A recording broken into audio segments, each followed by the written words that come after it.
I'm really excited to bring you a brand new match series between Alireza Firouzja, who else, my favourite player in the world right now, #2, rising superstar and future world champion in my opinion, and Vasyl Ivanchuk, an absolute stalwart of modern chess, Ukrainian super GM, living legend. Now he's into his 50s now, but still a very dangerous opponent for Alireza. So he was FIDE rated about 2670, 2680 at the time. Alireza outgunned him at 2750, but Vasyl has the age and experience on his side. So it's a really interesting match dynamic against the youth and talent of Alireza. Now this was an online event. It was played in December 20 as mentioned. We had 4 rapid play games, 6 blitz games, and that would decide who would proceed through to the final of this event, which was organised, by the way, by Europe Échec, which is a French chess magazine publication. So a really great match, goes right down to the wire, and a big thanks to Arash Esfahani for pointing me in the direction of this via the comments on my Carlsen Firouzja playlist from the Banter Blitz. So let's get into it. Vasyl had white in game 1, and he kicks off here with pawn to e4. Alireza goes e5, and now we go down these well-trodden paths of the Spanish. Pawn to a6, the bishop drops back, and now most common here is knight to f6, but Alireza goes pawn d6, a sideline, and here Vasyl plays in a very unusual way. Normally you'd see castles or pawn c3, but he takes on c6, shattering the pawns, and more importantly taking Alireza out of some of that opening preparation. Now he goes pawn d4, and probably best here was actually takes, so that after knight takes, although you centralise that one for just a moment, you kick it with c5, and then you can develop like this. What Alireza does in the game here is go pawn to f6, looks super solid, bolstering the centre, but it is a bit passive. So we had bishop to e3 now, knight to e7, knight c3, and after the knight comes to g6, we can see that after just 8 moves, white now has 3 pieces developed versus 1 for black, and 2 pawns in the centre versus 1. So advantage to Vasyl out of the opening here. And he now plays queen to e2. So he's looking at this c4 square and also activating aggressively, maybe castling queenside soon. So bishop e6 from Alireza, and now here he goes, castles queenside, really aggressive stuff, a sign of things to come in the match. So we had queen b8 from Alireza. He wants to use this open b file, especially now that the king has put itself on that side of the board. And now best here from Vasyl would have been something like, say, pawn to h4, just getting some initiative going on the king side there, because the black king has to go somewhere in the future. But what he does instead is bring this rook to the centre of the board. On the one hand, that may seem logical to centralise, but on the other, he's putting it on a file which is completely closed here, and so that rook isn't serving much of a purpose. Now we had bishop e7 developing.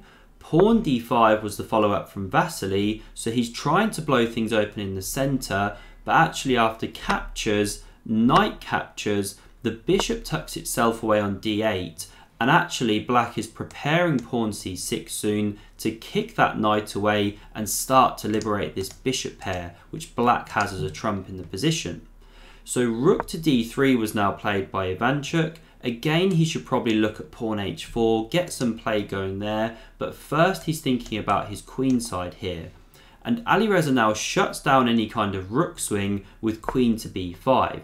You don't now want to start swinging this rook and swap the queens, because endgames are good for black, c6 is coming, the bishops will be doing well in this position. So we didn't have the rook swinging across. Here Vasyl went knight to d2, he wants to re-maneuver that one into the game, it wasn't doing much from f3. Alireza castles, and now pawn to c4 came, picking up a tempo on the queen, but once again all the play is happening on the queen side here, where Ivanchuk's king is. It's not happening against Alireza's king. So the queen now swung back all the way to e8, and although it might look passive, it's actually going to re-maneuver into the game soon, as we'll see. So Ivanchuk goes pawn to g4. He does want to get some initiative going on the king side, but it's really tough. He can't yet go g5. If he goes h4 as a follow-up, that can be captured. He's in a tough spot now. So queen f7 comes, pressuring down here. Whoops, misfire. Down here, looking at this pawn. We had pawn f3 holding this one for the moment, and now pawn c6. Finally, that knight is kicked. Now it can't come to b6 here, or you can simply take with the bishop. After recaptures, you've left this square and the knight hops in, you pick up the exchange here. So it didn't go to b6, it dropped back into c3, and now Alireza doesn't win this pawn immediately. You don't want to start giving up your bishop pair, plus after this captures, you're even dropping the pawn on d6. So instead of this, he simply plays bishop to e7, holding that d pawn, connecting his rooks. Really nice play. He's now well geared up to go after the white king and push d5 at the right moment. This is a tricky position now for Ivanchuk. So pawn b3 played. He bolsters that one.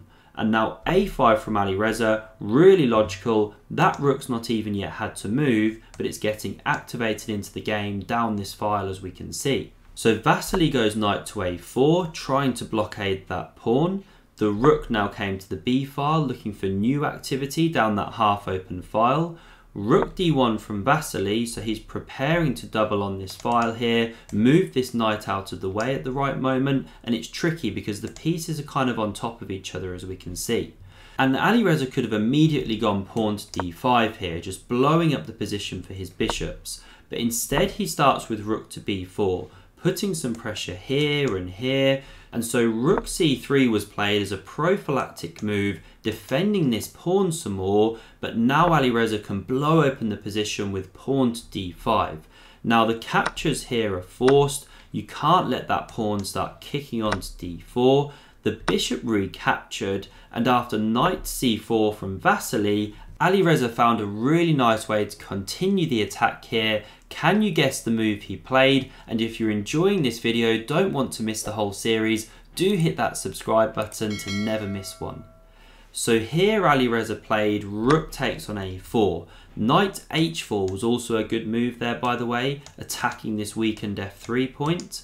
But after the captures on a4, the pawn recaptured here, and rook c8 is the follow-up. So you can't move this knight away because the rook behind is pinned, and then you take with check. And there's a threat to now capture this piece and win it.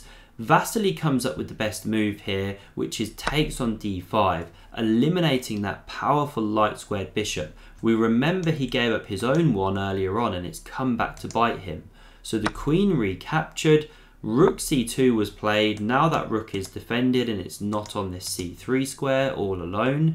King h8 from Alireza, so a really nice timeout just to get the king away from this dangerous diagonal. Then he's going to attack. And the players are low on time now, so Vasyl's almost under 30 seconds. Alireza still has a couple of minutes. So queen d1 played. Vasyl would love to exchange queens, but Firouzja's having none of it. He drops back to b7. He wants to attack the exposed king. So knight b6 was played, hitting the rook. Again, it dodges the exchange. It hits the queen here. Rook d2 was played, encouraging an exchange once again, but queen c6 check was played first. The king came to b2, and now a simple way to continue. Captures on d2, the queen recaptured, and Alireza picked up this important pawn here on f3. And now the big problem for Vasyl is his time. He's down to about 20 seconds. He's really under the cosh. So he goes knight d5, hitting this bishop. The queen's also attacking here. We had bishop to d8 in response, still holding the pawn. And after knight to f4 from white, looks weird, but if you take that one, then you're losing here with check. Then we had simply queen b7 check in response, and that was the final move of the game. Vasyl lost on time. He wasn't paying enough attention to his clock, but it was a tough position. If you enjoyed this video, then do hit that like button, subscribe to the channel to never miss a future one, and see my C'Chartres Firouzja Banter Blitz playlist, click here. Thanks for watching, see you soon.